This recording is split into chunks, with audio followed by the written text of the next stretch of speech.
setia dalam kerasulan, tulus dalam pelayanan, mempedulikan kaum menderita.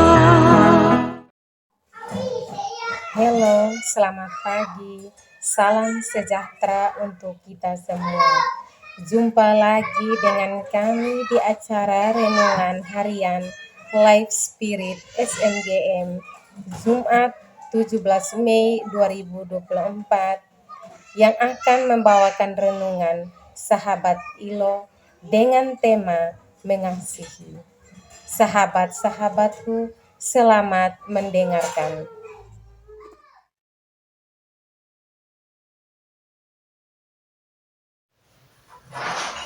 Inilah Injil suci menurut Yohanes, dimuliakanlah Tuhan. Sesudah sarapan, Yesus berkata kepada Simon Petrus, "Simon anak Yohanes, apakah engkau mengasihi aku lebih daripada mereka ini?" Jawab Petrus kepadanya, "Benar, Tuhan. Engkau tahu bahwa aku mengasihi engkau." Kata Yesus kepadanya, "Gembalakanlah domba-dombaku." Kata Yesus pula kepadanya untuk kedua kalinya, "Simon anak Yohanes, apakah engkau mengasihi aku?" Jawab Petrus kepadanya, "Benar, Tuhan. Engkau tahu bahwa aku mengasihi engkau."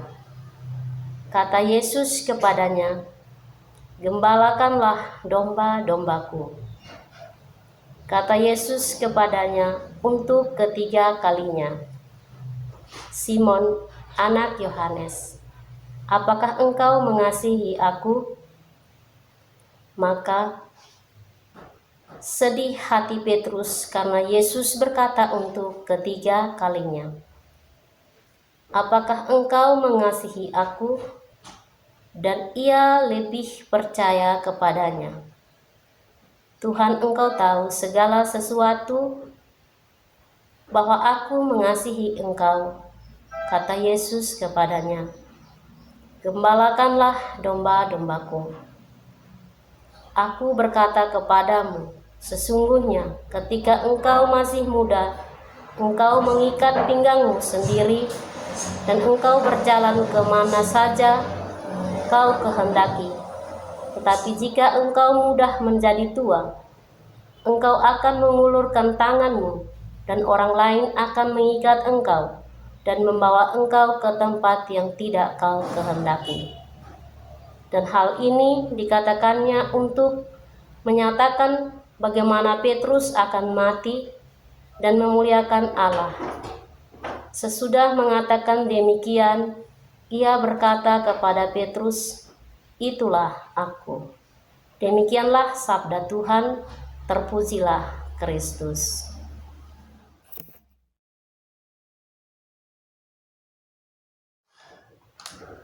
Sahabat-sahabatku yang dikasihi Tuhan di mana saja berada.